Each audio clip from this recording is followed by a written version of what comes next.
Welcome to another episode of the Svarim Chatter podcast. I'm Nachum Weinstein.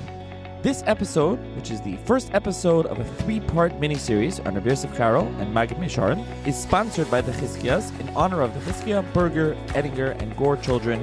May they experience continued success and deep enjoyment in their learning. To sponsor an episode on the podcast or to support the podcast in any way, please email me svarimchatter@gmail.com, or you can find the link and information in the show notes below. You can also find the link in the show notes to subscribe to the Svarim Chatter WhatsApp community, where I post new books, new Svarim, book deals, and more. There's also a link to join the Svarim Chatter status if you prefer it that way. Finally, if you can please subscribe to the podcast wherever it is that you listen, and if you can also rate the podcast if you use Apple, and a review as well. And with that, enjoy this first episode on Yosef Karo and Maggid Mesharim, and stay tuned for the other two, which are coming later this week. Hi everyone, welcome to another edition of the Svarim Chatter podcast and a new mini-series here on the podcast discussing Sefer HaMaggid, or as it's more popularly known, Maggid Mesharim of Rav Yosef Karo, who being the Mechaber, the author of Shulchan Aruch, Rav Yosef, Kesem Vishna, and more. And on this mini-series / episode, I'm going to be joined by Moshé Kravetz, who's been on the podcast before, who is the editor / Mechaber of various new editions of the Sforno, including Al Torah, Nach, also the Amar Hagoyin, which is Shiurim of the Sforno that he found in manuscript, Al Torah, on Tehillim, and more works of the Sforno that he's working on. So thank you, Moshé, for joining me once again. Thank you, Nachi, for having me. It's great to be here again. So let's start off with, how did you become interested in Rav Yosef Karo? Because last we spoke, and I know you're still working on extensively on the Sforno, which is, they're the same century, kind of the same time period. The Sforno is a little older than Rav Yosef Karo, but they're both 16th century mainly, and then they're born in the 15th century. But how did you get to Maggid Mesharim and Rav Yosef Karo? It's a great question. As you said, they're the same century as Sforno, and I think we mentioned the first episode we made on the Sforno that actually the Sforno knew about the whole smiche idea coming up in Tzvas. And eventually, when I finished working on the PhD, and I started spreading my interest to other fields, and I wanted to get a better look on the 16th century, which is, you could say it's the century where the whole Torah we have today took a different shape. I mean, the Yiddishkeit we know today changed completely in the 16th century. It became much more according to the book, much more centralized. There were much more differences and different customs and different halacha, and I got very interested in what was going on in Tzvas, and through there also what was going on in Salonika and the whole generation in the Ottoman Empire, which is basically where most Jews lived at the time. And of course, the first one you come across was Rav Yosef Karo. I actually went into the Sefer HaRedim, I went into Reb Shlomo Alkabetz and others, but when the new edition of the Sefer HaMaggid, Maggid Mesharim, however we're going to call it now, when it came out, so I was waiting for a good edition to come out. I didn't expect such a good one. So and it wasn't a very good time because I had trouble with my back. I was in bed for a few weeks, so I had a lot of time, and I went through the Sefer a few times, and it's just fascinating. The read is unbelievable because you get to read an autobiography of the Rav Yosef himself through the way he writes what the Maggid is telling him. So that's how I got interested. I went through it many times, and I've even written quite a lot about it, but nothing yet towards publishing. I'm not thinking about publishing anything, but just for myself. That's basically how I got into it. I didn't mention, and you alluded to it there, that you did complete your PhD, so you're really Dr. Kravetz now, but you want to be called Rabbi, you don't want to be called, but you actually finished your PhD on the Sforno, so we'll look forward to the publication of that, the listeners.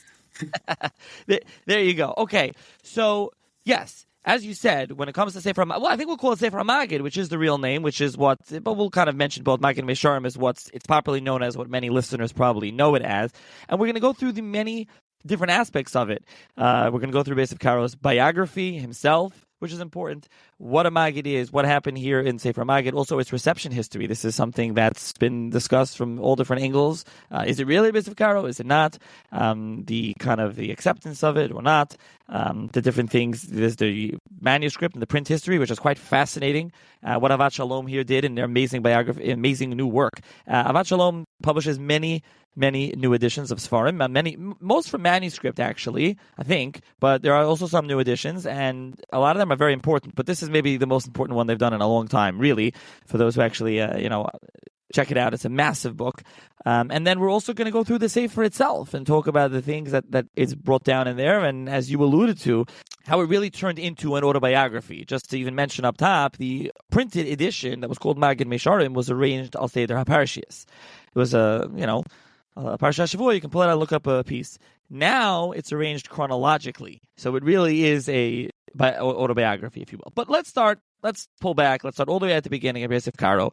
We're going to, for the listeners that maybe know of him and don't, really on the podcast, I haven't really done anything dedicated to Rav Yosef Karo. The Machaber, Maran, someone so important in Jewish history until today, of course.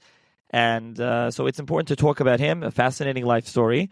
And we'll start there. First of all, his name is Rav Yosef Karo, not Cairo. I don't know why. It seems like that's how he's called in the yeshiva world. It seems like. He's born in 1488. He's born in Spain. He's born right before the expulsion of his families. But I'll let you, Maisha, start off where he was. So, Rav Yosef Karo, where and when is he born? Let's start off with his biography. Right, Nafi. So, as you say, Rav Yosef Karo is actually the most important Gadol of his generation and many generations, but his biography is quite unknown. We know a lot about him, but not about his personal life. And I just checked up in Wikipedia. There's so many mistakes in the few lines they have about him. It's unbelievable. And that was because basically we didn't have too many sources besides for the Sefer HaMaggid. And there's many ways to try to glean the information from Sefer HaMaggid. And if you don't do it right, so you get to very interesting conclusions. Today we know more. And once again, the most of what we know is from the second part of his life. And mainly of the time from which we have the Sefer HaMaggid. His early years, we don't know that much about. In general strokes, so as you say, he was born in 1488. In the Iberian Peninsula, which means some say he was actually in Portugal. That was because his uncle, Rav Yosef Karo, was in Portugal before the expulsion. And it could be that he was there with him. I don't think there's any proof to that, but it's not something we don't even know in which city in Spain he was born. Now, 1488 already tells us that's 4 years before the Spanish expulsion. And even if he was in Portugal, so you're speaking about less than 10 years before the Portuguese expulsion, or I don't know how you call it. It wasn't really expulsion. It was a shmad. So, anyhow, wherever he was, he grew up in the Iberian Peninsula, and he had to get out of there as a child. Now, where they went from there, he was with his father, and his father was, there are sources that find him in Egypt, whereas some others want to read the sources as he's writing to Egypt from Eretz Yisrael. Now, Rabbi Yosef Karo definitely was in Egypt in his youth, so it's probably that's probably where his father was also, and we don't really know what he was doing there. I mean, we know he was probably learning because that's quite clear. But other than that, where he was learning, who was his Rabbi, maybe we'll speak about that later. We do know that we find him in 1522 in Adrianople, which is in Greece, which was then under the Ottoman Empire. And over there he's married. Now, was that his first marriage or his second marriage? It's very interesting because he was in his 30s when he got there. Because until then, until not long before the 22, he was still in Egypt. So was this his first marriage? We don't know. And then we find him in Salonika. He was there for quite a while. That's where everything's going on. Eventually, he moves from Salonika to Nikopol, and from there he goes to Tzfas. So that part of his life already is much better known. how do we know he was born in 1488? That's because we have testimony from his grandson, who told Rav David Conforti, the Koira Adoris, he told him that his grandfather died at the age of 87. And we know that he died in Shin Lamed in 1575, so that gives us the 1488 date. So that's basically what we know about where he was born and when he was born. It's not very clear, but that's what we have. Now, should I speak about his family, what we know about his family? Yeah, let's talk about it. You already mentioned his uncle, Tolas Yitzchak, but go ahead, talk about his family. Right. So his father was Rav Ephraim Karo.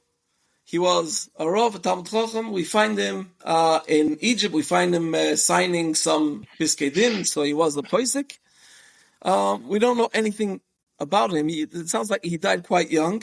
Rabbi Ephraim's father's name was Rav Yosef. This Rabbi Yosef, Rabbi Yosef Karo, the grandfather, he had two sons. So Rabbi Yosef is one, and the other son is the famous Rabbi Yitzchak Karo, who's wrote the Tolas Yitzchak on Chumash.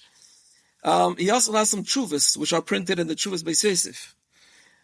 We know that the Beis Yosef was actually in contact with him, and it sounds like he was somehow his, I don't know if he was like his adopted father, but he was certainly very close to him, especially after his father died.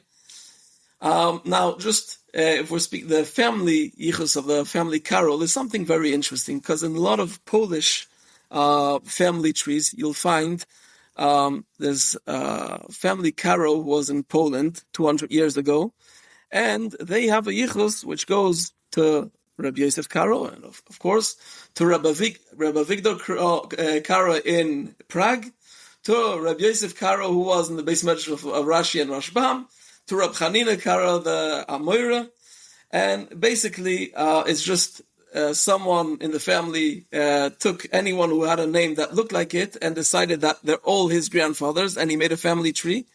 My wife is a descendant of the Zeis Ranon, and the Zeis Ranon used to write in his farm, he wrote Moiris Keni Beis Yosef, because he really thought that he was a Einikel, but there's it doesn't work at all. The whole family tree does not work at all, doesn't make sense, and it's just like made up.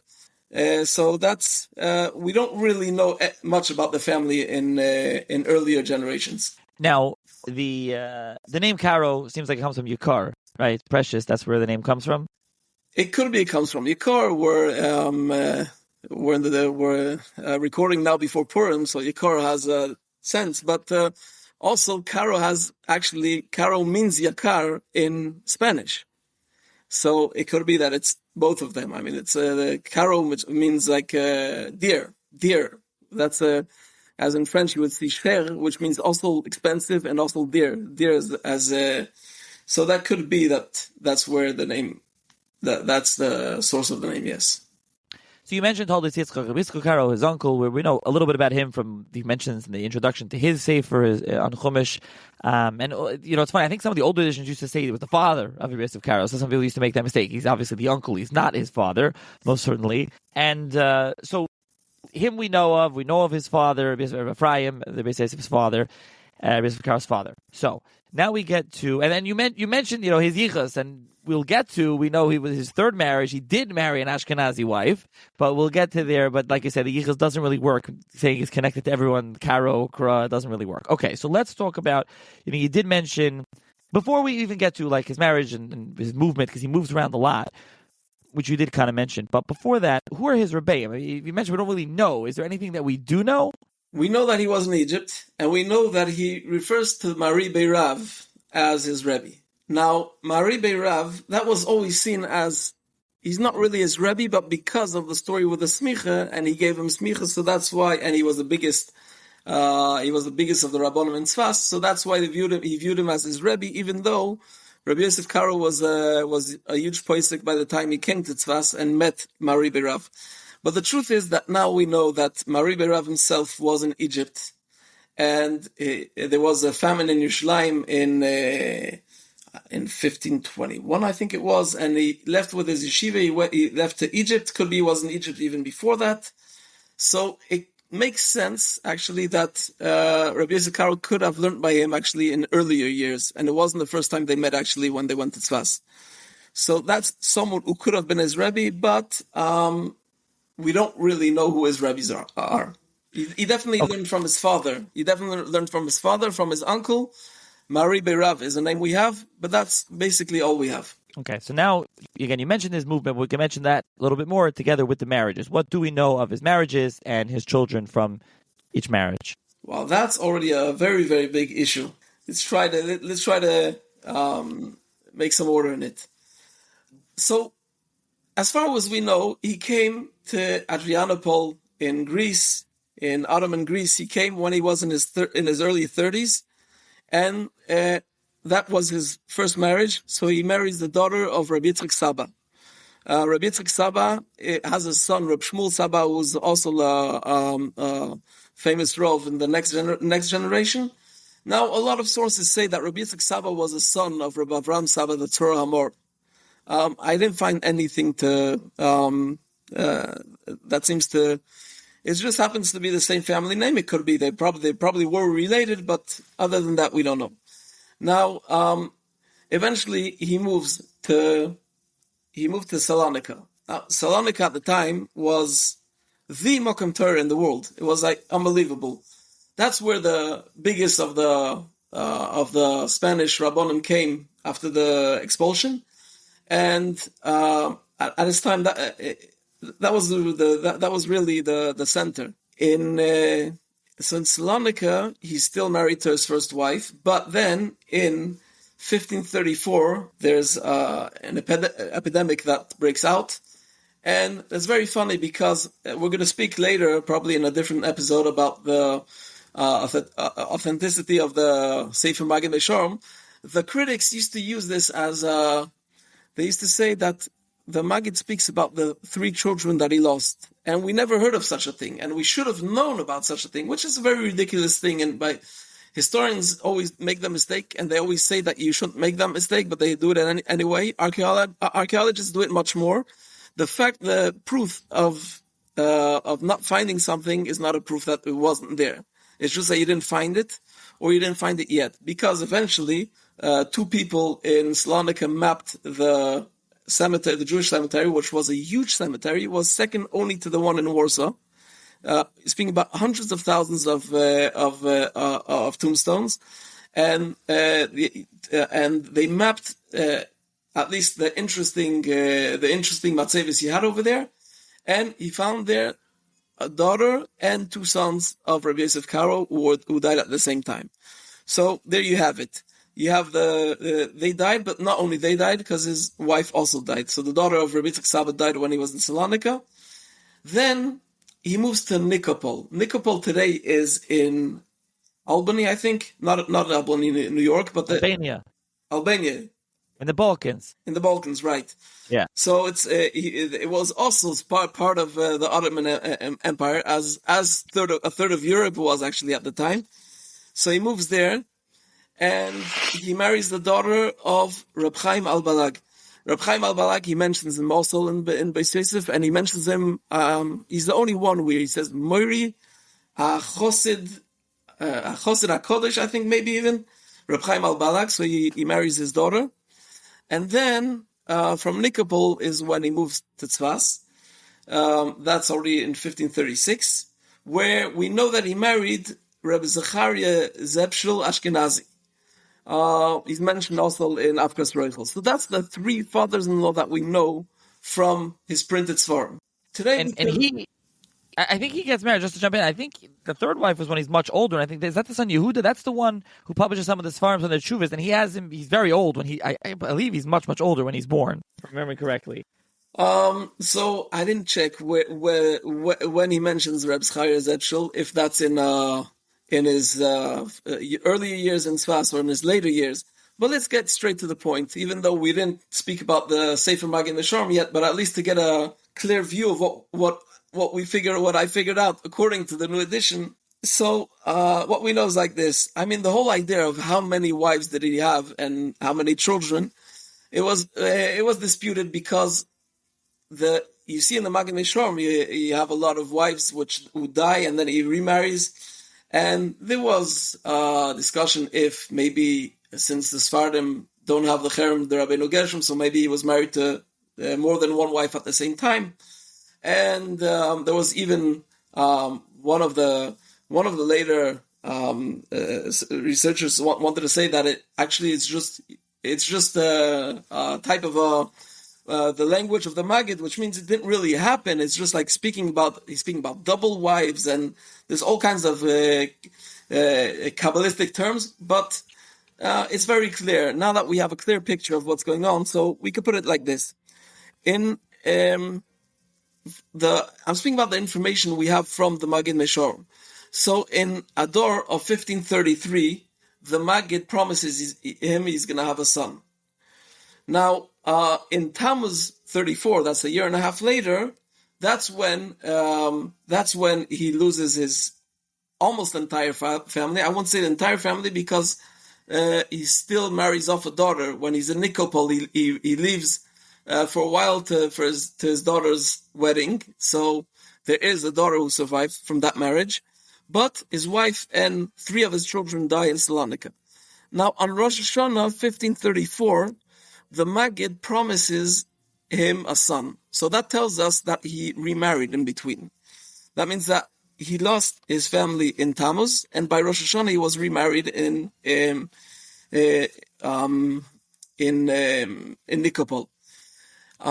So he remarried, but then what happens is that Rosh Chodesh Tammuz in 1535, the Maggid explains him, I promised you a son. I'll tell you why it didn't happen and why actually your wife had a miscarriage. This is very interesting because over here in this case, the Avat Shalom edition, they write on the thing that they don't know when the Maggid promised him that. That means that they didn't realize that with their new order, they actually had it put exactly in place because it's on Rosh Hashanah.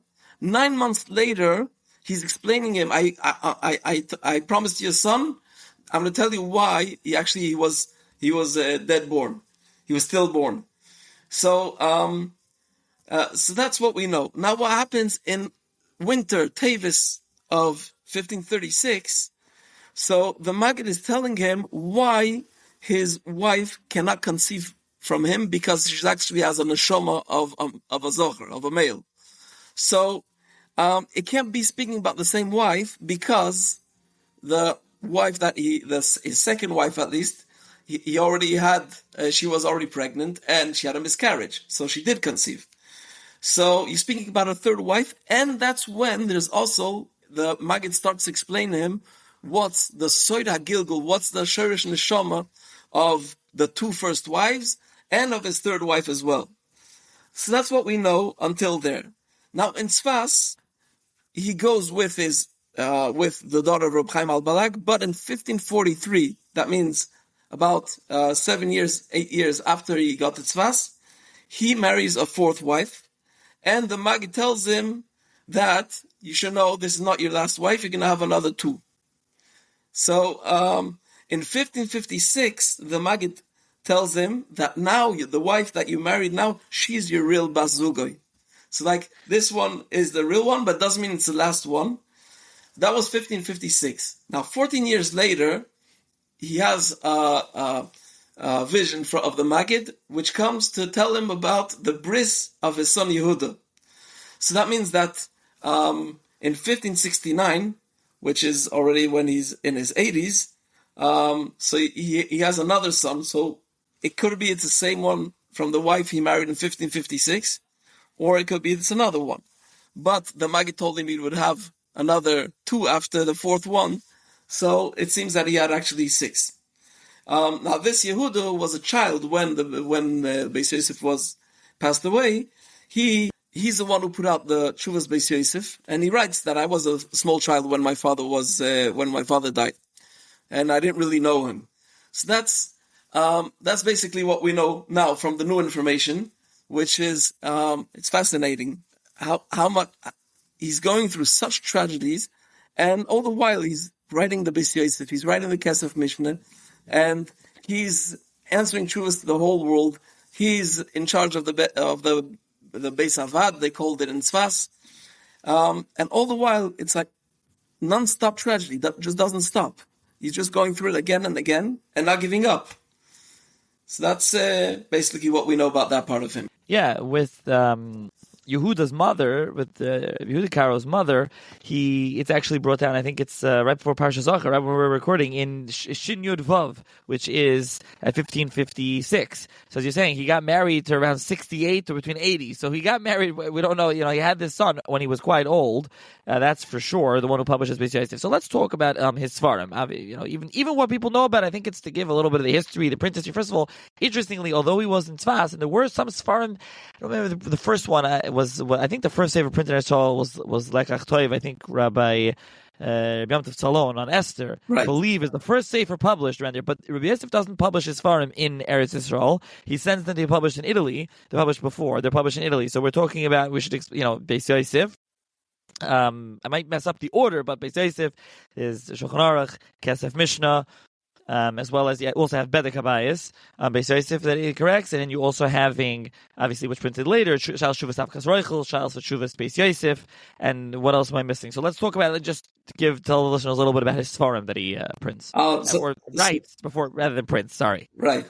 No, so first, you mentioned the Lekach Toiv, which is very interesting, because that was actually printed, I'm not sure the Beis Yosef was alive when that was printed. That was the first Sefer printed in Eretz Yisrael.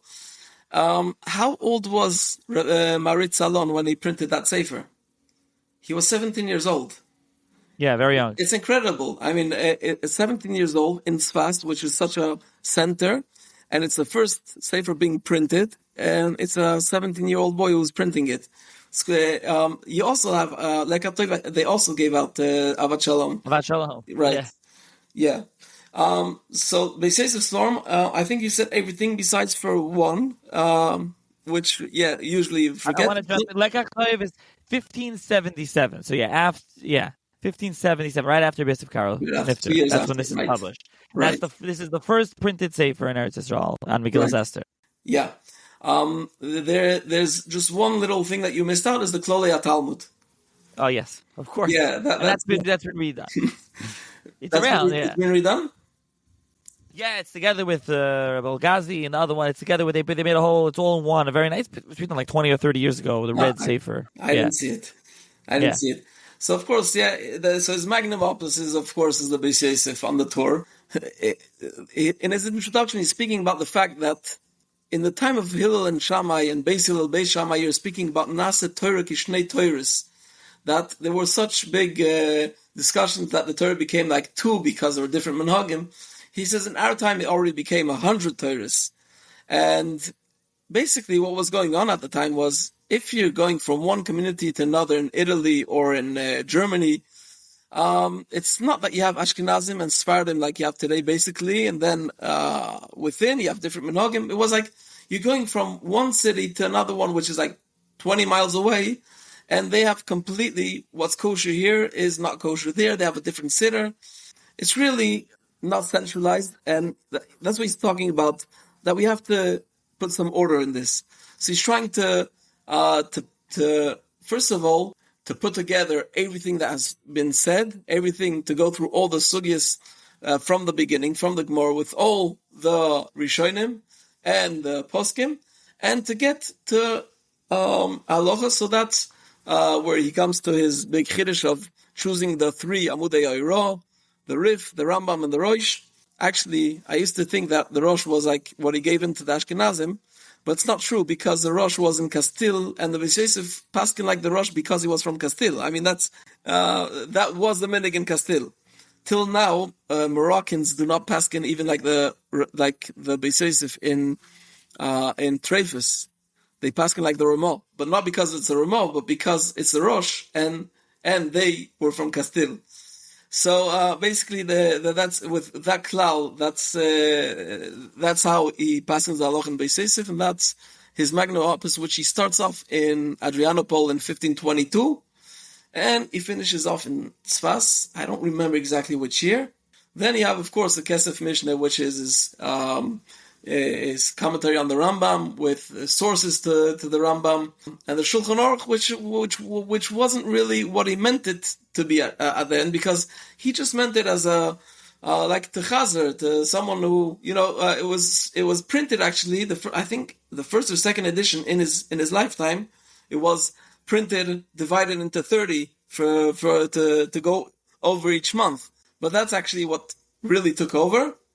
And then you have the Tshuvas, which were given out after he died, the Afkas Roichel and the Beis Yosef, which came out from manuscripts that were left in his house. And then we have the Maggid Meshor, or Sefer HaMaggid. Yeah, it's funny with the Rav Yosef Karo, and this happens with others, but definitely Rav Yosef Karo, as you mentioned, his magnum opus is definitely Beis Yosef. However, what's known as his magnum opus is the Shulchan Aruch. It's like what the Mechaber intended as his magnum opus and what actually is, and then what people know of him is like, of course, Beis Yosef is super famous and super important, but like, there's actually like some sort of distinction between the two. Like the Shulchan Aruch is definitely the more used sefer, more popular, whatever we want to use, over the Beis Yosef, which is just interesting. And he intended it as a chazara, as a small chazara, and then the Ramah added his Hagoyis, was printed, and then it took on a whole life of its own. Yes, but the Shulchan Aruch wouldn't have any status if it wasn't coming from the Beis Yosef. If it wasn't based on the Beis Yosef originally, then the Shulchan Aruch wouldn't have any status. So it still is considered as magnum opus, even if it's popular, but it's just like much easier. For sure. Yeah. Definitely. I was just making like an interesting point as far as one. Okay, so let's talk about his just to the end of life, where you mentioned he's nifter in 1575 in Tzfas. Right. The first important detail is that he died on his bed, and he wasn't burnt on the stake, even though there's some manuscript, which they bring actually in the introduction, that someone in Teiman made up a story about Beis Yosef being burnt at the stake that was probably intended to work with what the Maggid is always telling him, that you're going to be burnt on the stake, Al Kiddush Hashem.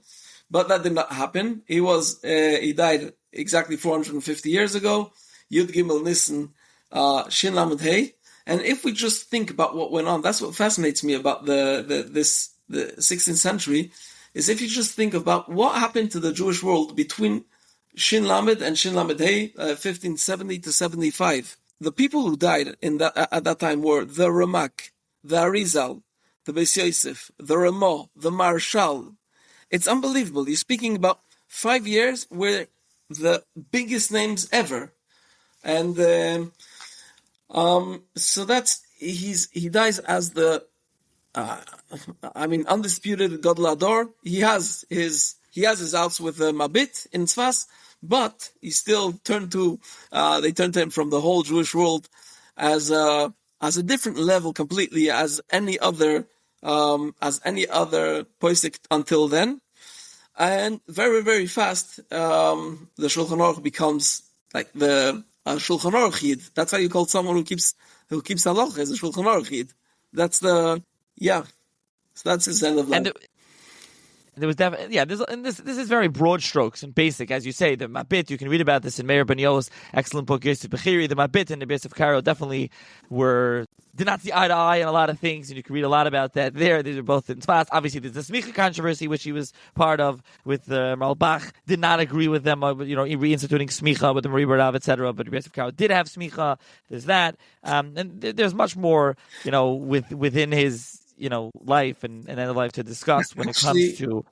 Actually, you have Professor Dimitrovsky, who found that actually the machlokes with the Mabit was even in connection to the Smicha. The Mabit was one of the Musmachim, and the Mabit mentions it a few times. The Beis Yosef does not, but the Mabit tells the Beis Yosef, "Why do you think you're bigger than me? When the Maribei Rav gave Smicha, he gave me first, and after he gave you."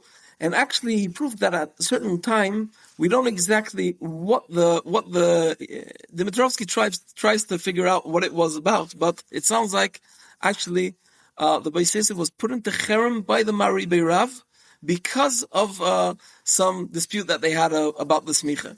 Now, actually, I think that the Maggid Meshor speaks about that, because there's at one time the Maggid is telling him, and it's exactly those years, the time that means 1538 to 1540. Rabbi Rav died the next year in 1541. So he's telling him that you were kicked out of the Knesset Agdoila and you had to go daven in the Chorva. Now, one of the scholars who put out a book about the Beis Yosef says a very interesting thing. She says that the Knesset Agdoila means Tzfas, where all the Rabbanim are, and the Chorva means that Beis Yosef had to go to Yerushalayim for some time. Now, that's not what happened. Knesset Agdoila, very simply, the Mabit speaks about the different Kehilas in Tzfas. The main Kehila was called Kahal Gadol, or Kahal Mayora, the big community. That was the Knesset Agdoila. That was where the center of things was, where Rabbi Rav was, and that's where the Beis Avad was. And it sounds like Rav Yosef Karo was kicked out of that because he was in Cherem for a certain time, and that's what the Mag is referring to. So yeah, there was a lot going on, but for a full biography on the Beis Yosef, I'm still not satisfied with what came out till today, and I think they'll have to start all over now with the new Maggid, the Sefer HaMaggid. With the new Maggid, right? And there's other stuff also to mention his biography. Obviously, you mentioned the Marshal. The Marshal had his opposition to the Shulchan Aruch, and there was others, and that's a whole story in and of itself. And you mentioned Tzfas. Hopefully, one day I had just preliminary discussions about doing maybe a mini-series on Tzfas of the time, the golden age of Tzfas. I think that would be fascinating for listeners, so perhaps if anyone's interested, let me know. That's something as well. Now, just to mention here, before we're kind of going to, this is like our pause. We're going to continue with episode 1. This is like our pause button before we dive into Sefer HaMaggid. Again, this was just like broad strokes biography, just to give some context and some background. Obviously, we'll keep talking more about it as it pertains to Sefer HaMaggid. Some of the literature for those interested, just as at this pause button stage before we get into Maggid, is, you mentioned the biographies. There's Meir Ben Yoz, Yosef Bechiri, but that's not your classic biography. He's very busy with a lot of different things. They're a massive book. There's that. There is the Seal Greenwald. We're going to talk about him when it gets to reception history. His Rav Yosef Karo. There's more Altshuler's book from Tel Aviv University Press. That's Chaye Maran, I think it's called, from memory. Like the Chaye Maran. So there's her book. There's a book that came out of collection of scholars through Shazar a few years ago by Rabbi Yosef Karo. Rabbi Yosef Karo, I think it's 3 different scholars did it.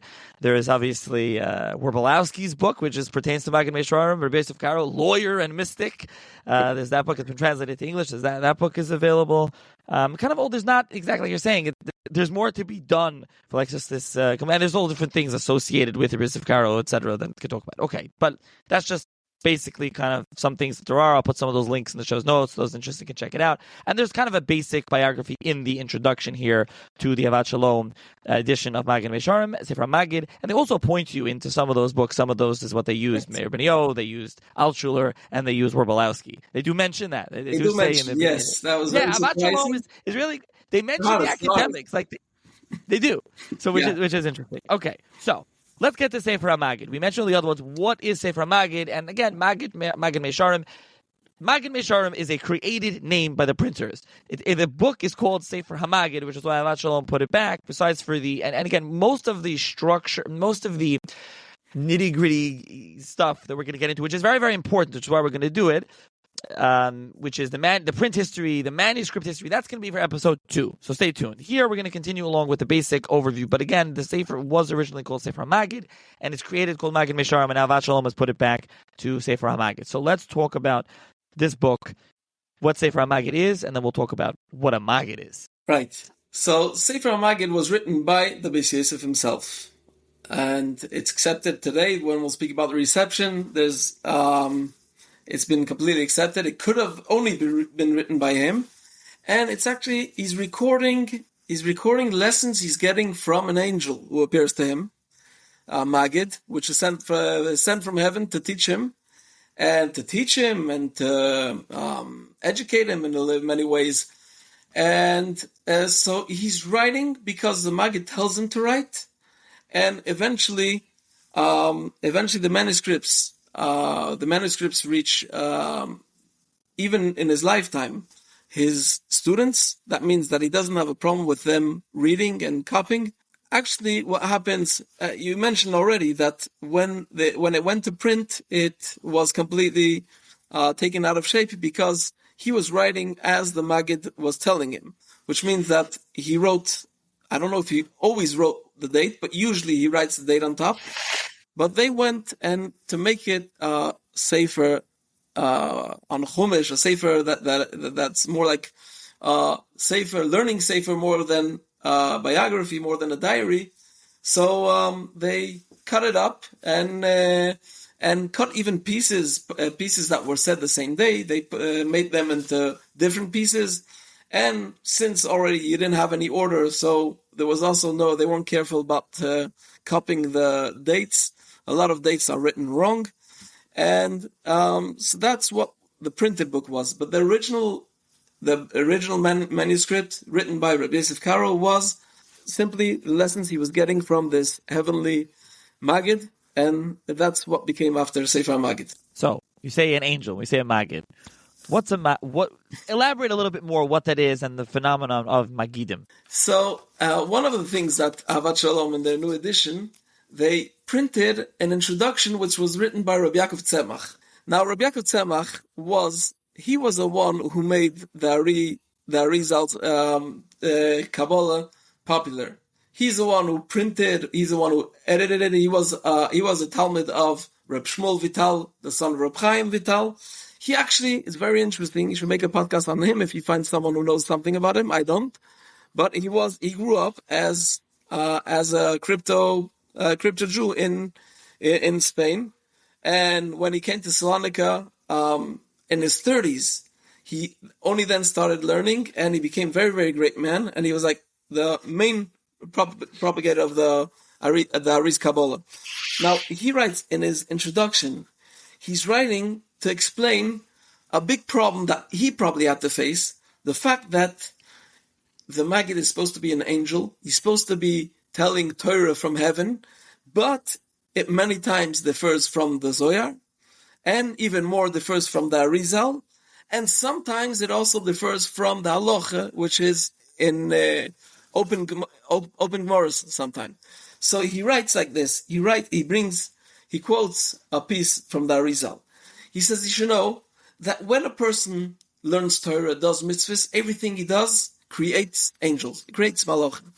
Now, sometimes, if a person is worthy, and if that's his shorish neshama, which means that it doesn't have to do only with the people who are on a certain level, but it has to do also with belonging to a certain type of souls. So he says, sometimes those angels that are created by his good actions and by his Torah study, they could actually come and teach him. They could come and teach him. He says, but you should be careful. Why? Because since those angels are created by his own mitzvahs and his own learning, so it depends how his learning was, if it was completely lishma or it wasn't, if his mitzvahs were complete or they were missing something. And if his mitzvahs and Torah were complete, so then the Malach is telling the complete truth. But if not, so part of what he's saying, it could be that it's not true, and that's where you have these things that's why he explains why there are some things in the Sefer HaMaggid which seem not to stick with the Zohar, with the Arizal, and sometimes even with the Halacha itself. So that's how he explains the general idea of the Maggid. Now, this introduction he wrote in Shin Pei Hei, which means what does that give us? Shin Pei Hei is 1625, which is 20 years before the Sefer HaMaggid was printed.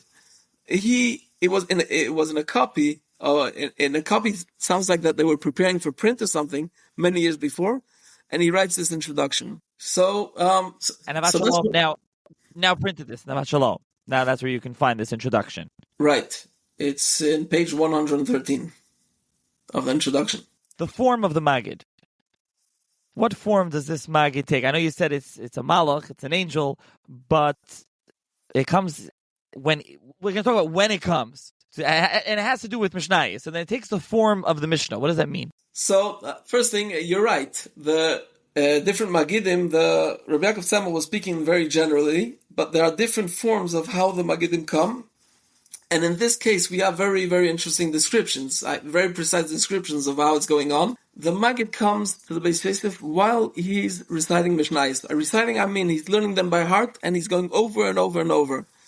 And the Maggid actually identifies itself as the Mishnah. Ani Mishnah, Hineni Medaber Simcha Mishnah, and it's definitely, he's always saying that the reason that the Beis Yosef is meriting this, the Maggid coming to him, is because of the Mishnayos. And he also tells him about he tells him about you should finish Shas by now, and he's like pushing him to finish, to know everything by heart. And exactly, he gives him also a plan of Chazoros, how often he has to go over.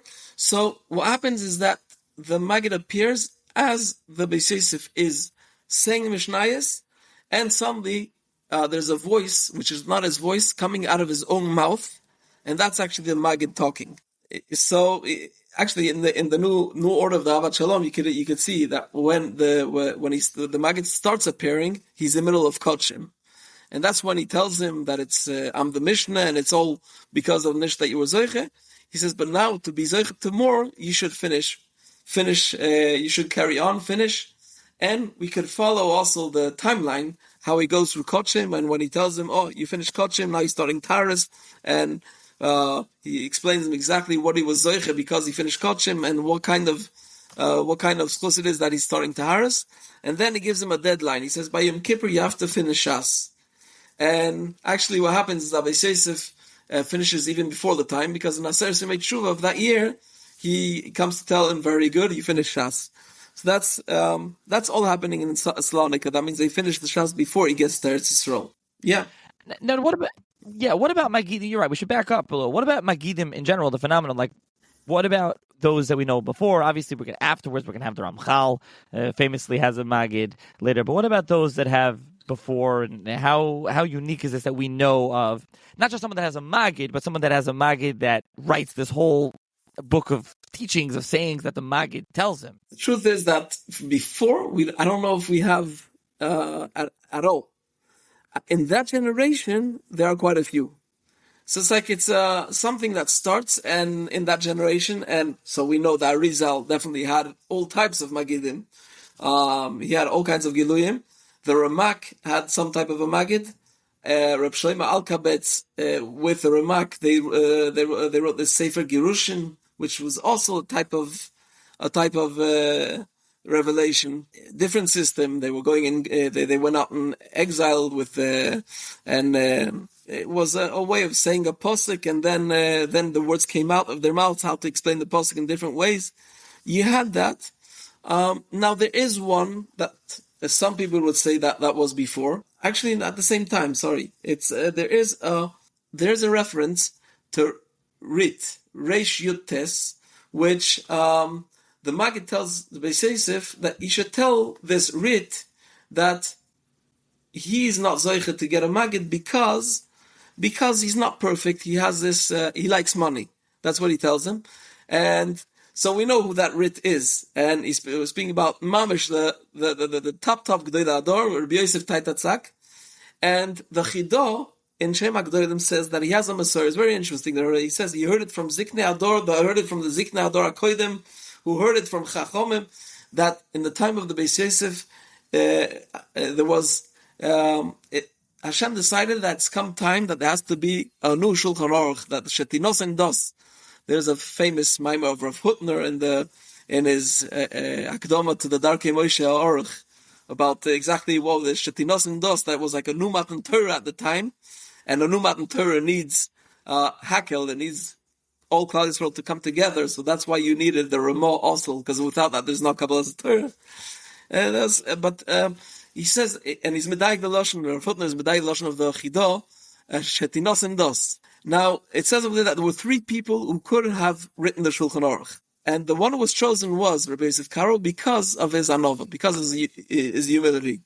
Now, who were the two others? Rabbi Yosef Taitatzak, he was like the biggest Rav in Salonika, and Mari ben Lev. Now, there is a very interesting thing. I didn't see anyone who picked it up, but all three of them are called Yosef, and all three of them lived at least some time in Salonika.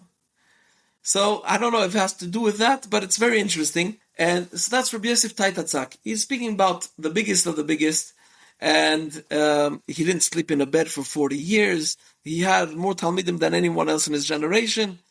And so the Maggid tells him, you could tell him that he wasn't zeich to what you're zeich. Now, Rabbi Avram Azulai writes that eventually Rabbi Yosef Taitatzak did have a Maggid, and he quotes something from him. Now, recently, there's a book that came out, a Sefer came out, Hamalach HaMeshiv, I think it's called, from someone Torjman, or from a manuscript. Now, he writes that that's from the Maggid of Rabbi Yosef Taitatzak. To that, the Moshé Hillel, the Hillel family are very, very, they're very certain that it's not Rabbi Yosef Taitatzak, but it's rather, should I say who it is? Who it really is? Yeah, go ahead.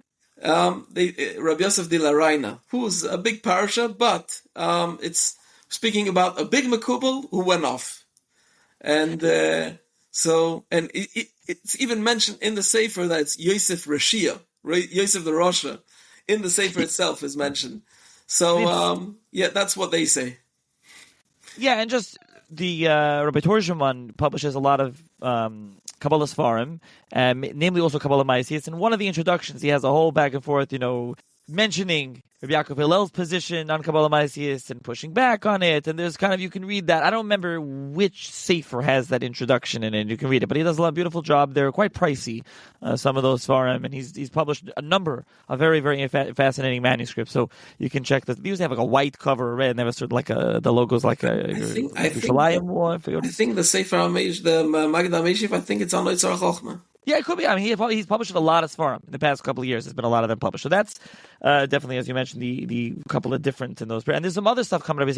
One was published academically, I think, with Idra. Idra Press published something from him, from memory correctly, and Kehelis. I'm forgetting. Kehelis, that's what it is. Yeah. Kehelis was printed, yes. That came out. So there's definitely been, and he was in Salonika. He was definitely the major figure, like you said, in Salonika, having many, many Talmidim. Salonika was a major, I think Salonika over at certain points was dominantly a Jewish city. It was percentage-wise majority Jewish. So this was, we're talking about a major city, not so well known today anymore, but this was a major, major city. So, back to Rav Yosef Karo. So you mentioned the Mishnah. We mentioned that he would come when he learned Mishnayos. He said, I am the Mishnah. What's the importance of Mishnayos when it comes to the Maggid? Why specifically Mishnah versus something else? Right. So, Sfarim say that Mishnah is the same letters as Neshama, and which is interesting because the Maggid says a lot of times says Ani HaMishnah, but sometimes it says Ani Nishmoscha. I'm actually your Neshama. So it sounds like the Mishnayos have some certain connection more with the soul. So it's a certain type of Torah.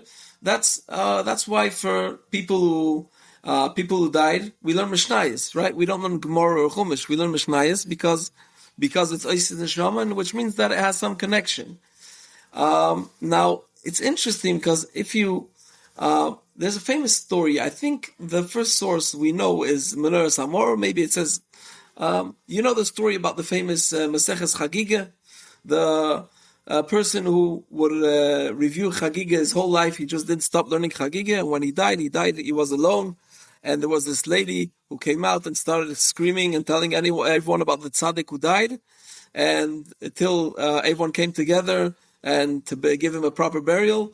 And they asked him, who are you? And she said, I'm Maseches Chagiga. So, in all sources that it's brought, you always think that you're speaking about the Masechta and Gemara. But actually, in the Maggid brings a story, and he says, no, it was Mishnayos. This person all he knew was Mishnayos Chagiga, and he was just going over it the whole time. So there is this kedusha, this special kedusha that you have in Mishnayos, which that's what brings to this revelation. Actually, if we're speaking about Mishnayos, there is one other source about someone who was getting these revelations while learning Mishnayos, and I can't go into too many details, but there was a book that was taken off the market by the family about someone in the last generation who also had you know what I'm talking about, Nachi? There was a lot of going on. The Sefer is called Sefer HaMaggid. Yes, I know what you're talking about. Karo and Sefer, of course. So that's also with Mishnayos. That's what we know. That's available. I think you can still buy Karo and Sefer for those interested in buying it.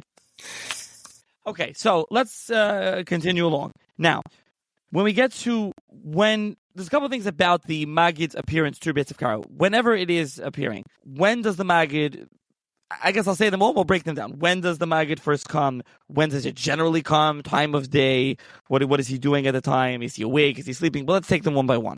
When does it first appear to Rav Yosef Karo? The dates we have for the first time he appears is in Salonika. You're speaking about Yud Adar Aleph of 1533. That's when you have the first date. And if you really look at the first parts, the first pieces, you see that it's the first time he's actually he's actually getting these revelations, because over there the Maggid is explaining who he is, and he goes much more into details about all kinds of things that after it's like you know about it. So you see that really it sounds like we're not missing from the beginning. We're missing a lot of the Sefer HaMaggid, but not in the pieces, not where it starts.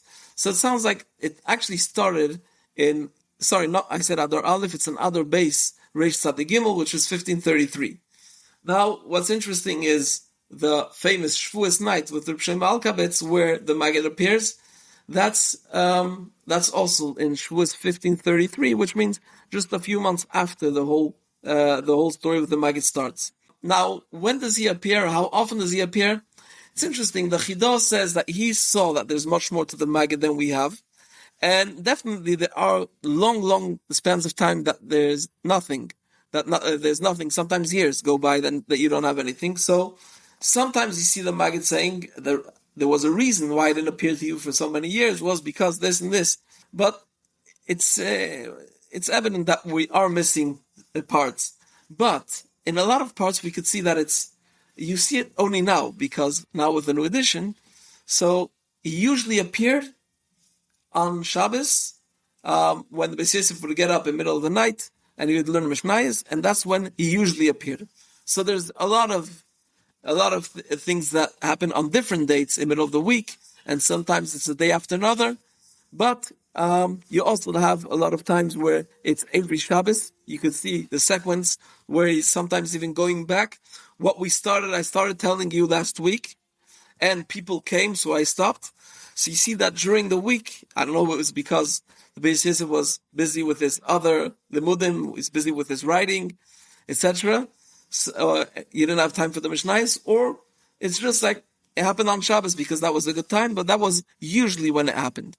The regular revelations were on Shabbos. Was Rav Yosef Karo awake or sleeping when the Maggid appeared to him? Oh, he was very awake. He was actually saying Mishnayos. So he was awake. And the Maggid even tells him a few times about you're zoichet to such a revelation while you're awake, which sounds like it was something that was out of the regular. Now, actually, Maggidim, I think usually the Ramchal was awake. He was writing when the Maggid was telling him what to write, and he was writing. The Rabbi Yosef was not writing, but the Maggid told him to write. But at the time first of all, it was on Shabbos, so he wasn't writing. And the Maggid is actually speaking out of his mouth while he is saying those Mishnayos. So I don't know, he probably stops to say the Mishnayos, and then suddenly there's this other voice coming out of his mouth. But what's fascinating is that we have what the Beis Yosef wrote, but then we have a description by Reb Shlomo Alkabetz in his letter of the Shavuos, where he describes the only time where actually there was a whole public over there, where a lot of people sing it.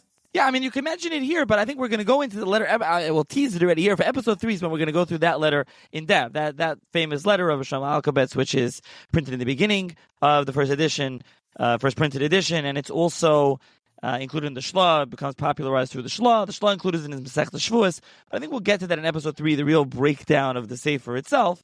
But just this, how he describes when the learning Mishnayos, actually the Shlomo Alkabetz wrote the first Tikkun Leil Shavuos, and so they start learning Mishnayos, and that's when it happens, because it happens with the Mishnayos.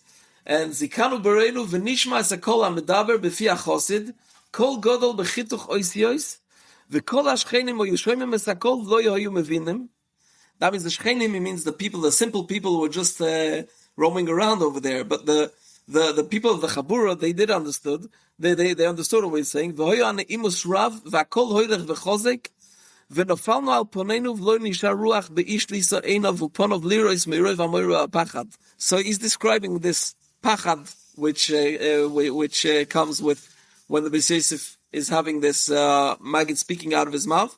That means that he's up and he's learning, and suddenly they hear this other voice, and it sounds like the Beis Yosef also looked different when it was happening. So he's very well awake, but someone's taking over his voice cords instead of him. What's interesting is that Rav Shlomo Alkabetz says that the Nofel al Ponov, that they couldn't take this revelation. Eventually, we see that Rav Shlomo Alkabetz was sometimes sitting with the Beis Yosef during when the Maggid appears. And sometimes even mixes in. Yeah, it's pretty fascinating. It's not like the Maggid comes to him and starts talking to him. It talks from his mouth. So it's like, as you see it in that letter, it's very interesting how, the Maggid. And you find this with Ramchal also. Later on, when in the description of the letter of Rabbi Kasil Gordon, when we get, we're not going to get to Ramchal, but for those who know, I've done a podcast on Ramchal, that's the same thing happens with Ramchal. So this is what happens with Magidim. Okay, so now let's just finish this episode. Obviously, there's many questions still. I'm sure listeners want to know much more about the Maggid, what's going on. We'll get to more. But this episode, I think there's many more questions, especially things like Loi Bashamayim. I can listen. There's various different interesting things that we'll get to. But just to finish off with the style of the Sefer HaMaggid. Is it a Musar? Is it Drush? Is it Kabbalah? What type of things is the Maggid telling him? We're going to get to specific examples in episode 3, but just at least here to mention the basic kind of style of the Sefer. There's a lot of components. First of all, there's a lot of chizuk. He's telling him how great he is and how much influence everything he does has in the higher spheres. And there's also a lot of techecha, because if you're so great, so everything he does, if he just stops thinking and learning, it's terrible. It's like he's describing all the Olamas falling to pieces because he stopped thinking and learning for a split second. There's a lot of hadrochas, which means that he tells him what he should be doing, sometimes even where he should be going. Sometimes even tells him. Sometimes tells him what he holds about his psak, if he was right or not. And there's a lot of teachings. That means he teaches him new things. Now, the teachings is almost completely Kabbalah. There is some pshat. Sometimes he tells him also pshat, but basically it's supposed to be Kabbalah.